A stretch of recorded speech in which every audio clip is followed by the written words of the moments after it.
তারপরে কয়েক বাড়িতে যাওয়ার পরে আমরা একটা গলিতে ঢুকি, কয়েকজন লোক প্রায় 15-20 জন আমাদের এসে বলে, কেন ভিডিও করছিস, কেন এখানে আসলি, তোরা আতাইকুলার ওইদিকে যা, এইদিকে তোদের ভোট নাই, তোরা ঢুকবি না।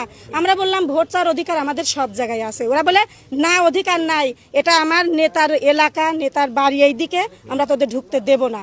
আমরা বললাম ভাই আচ্ছা ঠিক আছে, আমরা দেখতেছি। আমরা চুপ থাকছি, কিন্তু ওরা গালাগালি করলো, আমাদের অনেক বাজে বাজে কথা বললো, যেগুলা বলা আমাদের জন্য মানে সমীচীন নয়। তারপরে আমরা ওইটা ওনাদের ছেড়ে দিয়ে আমরা আবার চলে আসলাম এর একদিকে, সাইড দিয়ে চলে আসলাম। আসার পরে আমরা আর একদিকে যাচ্ছি, আবার সেই বাধা। ডিআইজি স্যার আসলো যে আপনাদের বাধা দিচ্ছে, আমরা বললাম জি। তখন বলে ঠিক আছে আপনারা যান, আমরা আছি, আপনাদেরকে বাধা দেবে না। আমরা গেলাম ডিআইজি স্যারের কথা শুনে যে আমাদের বাধা দেবে না, আমরা যাই, সাহসে গেলাম।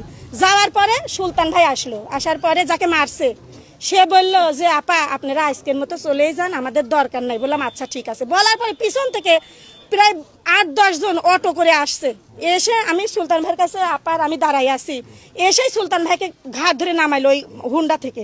নামানোর পরে সুলতান ভাইকে বলছে তোরা কেন আসলি, কে বললো? তো সুলতান ভাই বলছে না আমি নিষেধ করছি, ওরা চলে যাচ্ছে ভাই। আমার অতর্কিত ভাবে ওরা যে আসলো, আগে আমরা 2-3 বারে ঢুকছি, পিছনে আসলো, তারপর আমরা একটু সাইড হচ্ছিলাম, সাইড হয়ে সেফ হচ্ছিলাম যে ওরা চলে যাবে, আমরা মনে করছি ওরা মিছিল করবে, ওদের নাকি আজকে আছে শুনছিলাম। তো আসলে সেটা না, ওরা আমার দিকে ধাওয়া করতেছিল। তারপরে আমরা ওই ভিতরে এক বাড়িতে ঢুকলাম, আমার এক আপার একটা মোবাইল আসছিল বাড়ির থেকে, উনি এরা মোবাইল ধরতে, এখন ওনাকে বলতেছে কি তুই মোবাইল বাই করলি কেন, তুই ছবি তুলতেছিস কেন, তুই এটা করলি কেন, ওটা বলে খুব জোরতারে কথা বলতেছিল। আমাদের মহিলা বিভাগ আজকে পাবনা পৌরসভার 15 নম্বর ওয়ার্ডে দাঁড়িপাল্লার পক্ষে গণসংযোগে এসেছিল।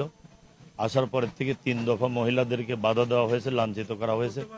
সর্বশেষ আমাদের পুরুষ সংগঠনের ভাইরা যখন আসছেন, আমাদের এলাকার দায়িত্বশীল সুলতান, তাকে মারধর করা হয়েছে।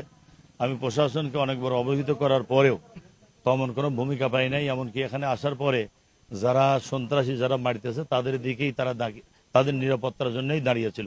সাধারণ জনগণ যখন এরা প্রতিরোধ করার চেষ্টা করছে, আমি এসে দেখলাম যে আমাদের মহিলা বন্ধুদের কাছে জিজ্ঞাসা করলাম, আপনারা হয়তো জিজ্ঞাসা করেছেন, তাদেরকে লাঞ্ছিত করা হয়েছে, মারা হয়েছে, অপমানিত করা হয়েছে। তো আমি তীব্র নিন্দা জানাই। পাবনার প্রশাসন নিরপেক্ষ ভূমিকা পালন করবে। সব দল গণতান্ত্রিক দেশ, ভোট চাবে, এটা তার অধিকার। কোনো দল ভোটের আগেই অন্য দলকে বাধা দিতে, প্রতিবন্ধকতা সৃষ্টি করতে পারবে না। আজকের এই ঘটনার আমি তীব্র নিন্দা জানাই এবং যারা ধানের